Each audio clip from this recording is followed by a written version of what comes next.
Há mais ou menos uns 150 milhões de anos, os continentes da América do Sul e da África estiveram unidos e começaram a passar por um processo de separação, que levou, além da formação dos dois continentes, à abertura do chamado Oceano Atlântico. E isso trouxe uma série de efeitos, não só para essa área de separação entre as placas tectônicas, mas também sobre as formações mais elevadas. E a gente vai ver nessa questão, no Brasil, essas formações elevadas, por efeito dessa separação, também produziram algumas formas, como os chamados Graben e Horst. Não sabe o que é? Vocês vão ficar sabendo agora. Vem comigo!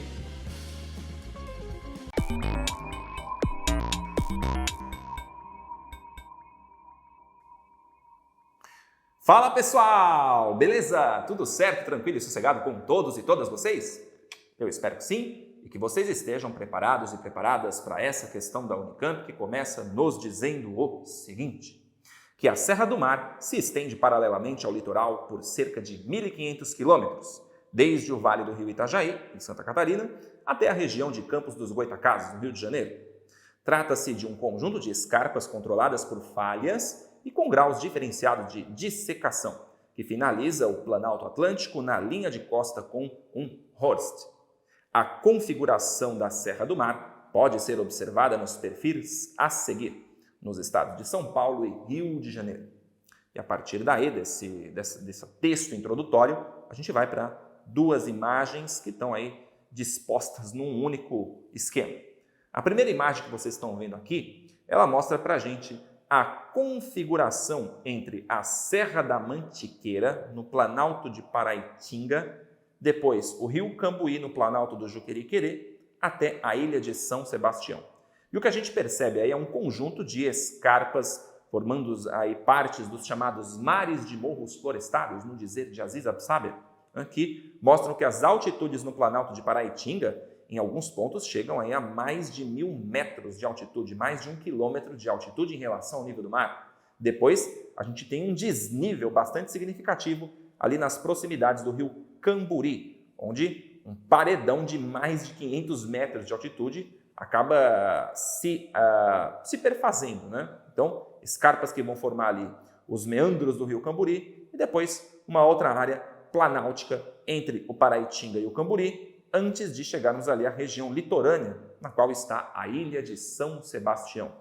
E depois, na segunda imagem, mais abaixo, a gente tem a região da Serra da Bocaina, o Planalto da Bocaina, também com seus mares de morros florestados, um pedacinho dele com o rio Mambucaba, aliás, o Planalto tem até altitudes maiores, né, que atingem mais de 1.500 metros. O rio Mambucaba que segue o seu curso, né, seguindo também aí os desníveis entre as escarpas montanhosas, saindo ali de mais ou menos 1.000 metros até menos de 500 metros de altitude. Então, o rio aí sendo também muito importante no processo de esculpimento das escarpas através dos processos da geodinâmica externa, né? Intemperismo, erosão, transporte e sedimentação. E esses desníveis continuam até a Baía de Ilha Grande, região litorânea, na qual você tem depois a Ilha Grande ali já no Rio de Janeiro. Lembrando que o Planalto da Bocaina, assim como de Paraitinga, estão ali no litoral de São Paulo, um pedacinho no litoral do Rio de Janeiro, no caso da Bocaina, né? E vai até o Oceano Atlântico. Enfim, a partir dessa imagem, a gente diz o seguinte, que a partir dos seus conhecimentos sobre os aspectos geológicos e geomorfológicos da Serra do Mar, indique a alternativa correta. Bom, entre os temas que estão sendo trabalhados nessa questão, temos dois principais. O primeiro deles tem a ver com o chamado tectonismo, com o movimento das placas tectônicas. Embora eu tenha falado aqui de geodinâmica externa, o que vai levar à formação dessas escarpas, desse conjunto de escarpas, e que levam à formação de Graben e Horst, que já vamos comentar, isso tem a ver com a separação continental entre Brasil, no caso América do Sul, e África, há pelo menos uns 150 milhões de anos. Esses continentes estavam unidos e começaram a passar por um processo de separação continental, notadamente por conta da existência de um Rift Valley, de um vale escarpado que começa a se abrir. E este rasgo que vai dividindo Brasil e África, América do Sul e África, vai sendo preenchido com as águas que vão levar à formação do Oceano Atlântico, que, aliás, continua se abrindo até hoje, porque nós temos lá no meio do Oceano Atlântico a dorsal meso-oceânica, num movimento divergente das placas, placa sul-americana e placa africana, num movimento que ainda vai durar provavelmente mais alguns milhões de anos.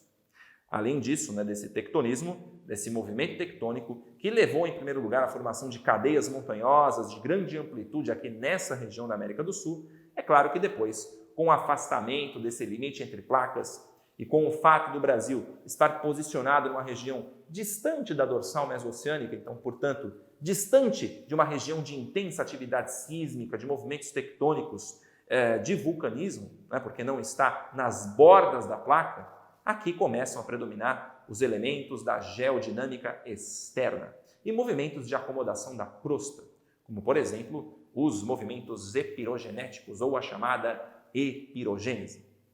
Enfim, além disso, a gente tem que parar para pensar sobre um outro tema, que é a estrutura geológica do Brasil. Como provavelmente vocês sabem, por já terem ouvido falar coisas a respeito dos mares de morros florestados, do Aziz Absaber, ou então do mapa de relevo brasileiro do Jurandir Ross e talvez até do Haroldo de Azevedo, o Brasil pode ser classificado dentro de 3 grandes estruturas geológicas. A primeira ligada às áreas planálticas, depois às planícies e também às depressões. Planaltos, planícies e depressões, as 3 grandes estruturas principais da bacia intracratônica brasileira, na sua grande maioria, na sua maior parte. Isso porque, quando falamos aqui dessa região, nós estamos falando da Serra do Mar, então estamos falando de regiões planálticas, de altitudes mais elevadas em relação ao nível do mar. Aliás, as maiores altitudes médias do território brasileiro estão nessa região.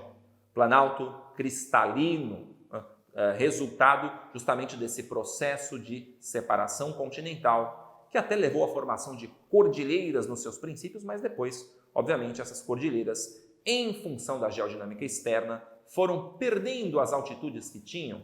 Então, basicamente, o que temos aqui nessa região do Brasil são dobramentos antigos, não são dobramentos recentes.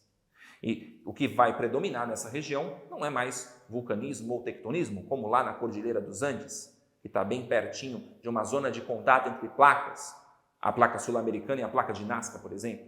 Aqui, na verdade, estão predominando os movimentos de acomodação da crosta terrestre, regiões que, em função dos processos erosivos, acabam ganhando massa e regiões mais elevadas que acabam perdendo massa. E como vocês sabem, a crosta terrestre tem uma certa plasticidade. Se uma região começa a ficar mais pesada do que a outra, isso pode levar à formação de algumas fissuras, de algumas falhas, porque a Terra não é estática, ela está em movimento constante, por isso pode ser considerada um sistema, como aquela hipótese de Gaia.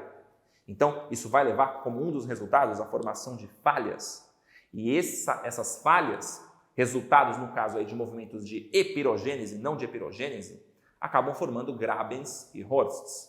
Sendo que os grabens acabam sendo essas áreas mais rebaixadas, que acabam sendo resultantes desse processo das formações de falha, e regiões mais elevadas, escarpas, conhecidas como regiões de horst.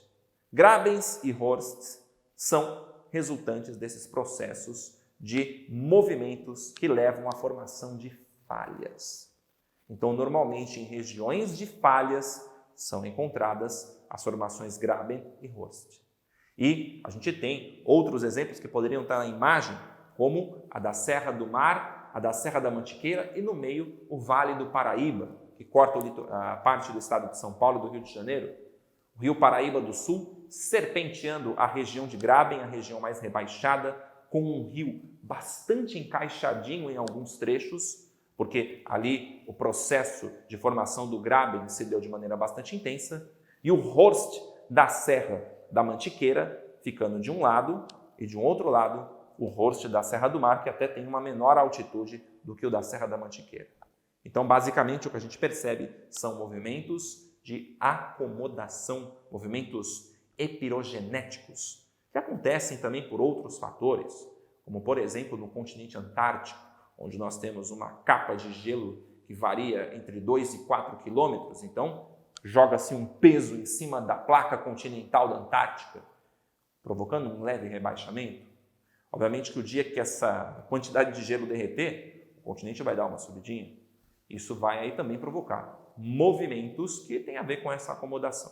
Mas enfim, é uma outra história. Voltando lá para o enunciado com as informações que nós já temos, a partir de seus conhecimentos sobre os aspectos geológicos e geomorfológicos da Serra do Mar, indica a alternativa correta, nós só temos mesmo a alternativa C, que diz que a Serra do Mar originou-se com a ruptura das placas tectônicas sul-americana e africana, que ocasionou um conjunto de blocos falhados, soerguidos e rebaixados, formando ilhas, pois os grabens, que são essas regiões mais rebaixadas, acabaram sendo recobertos pela água do mar. Então, como eu disse para vocês, os movimentos existentes na separação dessas placas tectônicas, embora nos seus primórdios, nos seus princípios, tenham levado à formação de grandes cordilheiras, depois, com o passar do tempo, e na medida em que as bordas da placa sul-americana se afastam do que virou o litoral brasileiro, hoje o limite da placa sul-americana está lá no meio do Oceano Atlântico, o que vai predominar aqui não é a orogênese, como lá na Cordilheira dos Andes, que são dobramentos recentes, e sim movimentos epirogenéticos, epirogênese de dobramentos antigos. Então, por causa disso, não pode ser a letra A, que fala que a Serra do Mar é formada por áreas falhadas compostas por rochas basálticas, porque essas rochas estão relacionadas à ruptura das placas tectônicas, né? O que resultou na abertura do Atlântico, porque está falando ali de rochas basálticas, mas descontextualizando aí o fato de que há uma separação entre essas placas tectônicas. Então a A fica fora de contexto. A letra B também, que fala que a Serra do Mar é formada por rochas sedimentares. Na verdade, a gente vê um predomínio de rochas metamórficas, de rochas ígneas em alguns lugares, mas principalmente metamórficas, enfim. E a letra D, que fala da Serra do Mar tendo a sua gênese associadas a processos similares à origem da Cordilheira dos Andes. Como nós dissemos, processos bem diferentes, porque lá são dobramentos modernos, dobramentos recentes, resultado de processos de orogênese. E aqui estamos falando num contexto pós-separação continental de processos epirogenéticos, de epirogênese, processos de acomodação que vão levar a áreas soerguidas e rebaixadas, uma vez que a crosta terrestre tem essa plasticidade. Jogou um pouco de peso em cima, você pode rebaixar uma região. Outra região vizinha fica mais leve, sobe. E, claro, esse movimento acaba levando à formação de fissuras, de falhas. Então, só mesmo a alternativa C responde corretamente a essa questão. Eu espero que vocês tenham curtido essa resolução e eu espero que vocês continuem nos acompanhando. Até mais, pessoal!